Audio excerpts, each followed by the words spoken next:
Et oui, bonjour à tous, c'est Fredo Domino. On se retrouve pour une nouvelle session d'analyse de parties d'échecs. Je voulais vous présenter une partie que j'ai disputée lors du tournoi d'arène rapide quotidienne face à un adversaire au niveau débutant, 1137 points Elo.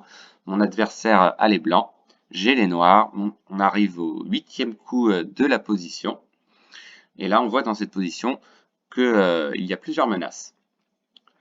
Le pion en C7 est attaqué deux fois, par le fou en F4 et par la dame en G3. La dame attaque également le pion en G7.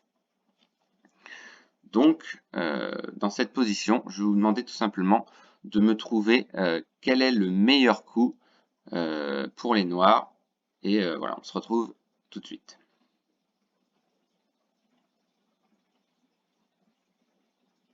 Donc, on va passer à la solution de ce problème.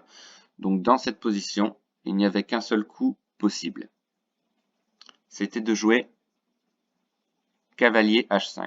Pourquoi? Le cavalier attaque les deux pièces qui me menacent, à savoir le fou en F4 et la dame en G3, mais surtout défend le pion en G7. Ça, c'est très important. Et là, les noirs ont fait une erreur, en fait, qui me permet d'obtenir un avantage matériel. Ils ont joué fou prend pion quand même, dans l'idée d'attaquer ma dame. Et là, c'est une erreur, puisque moi, je peux aussi également attaquer la dame avec le cavalier. Donc je le fais, bien sûr. Cavalier prend dame. Ensuite, tout logiquement, les blancs prennent ma dame en D8. Et là, en fait, je gagne la tour.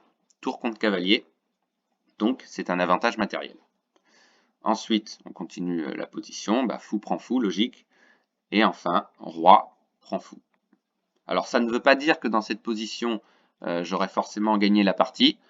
Mais voilà, j'ai un avantage matériel puisque j'ai une tour contre un cavalier. Et sans erreur de ma part, je remporte la partie, ce qui a été le cas. Mais voilà, ce sont des petites combinaisons intéressantes face aux joueurs s'adressant plutôt au niveau débutant.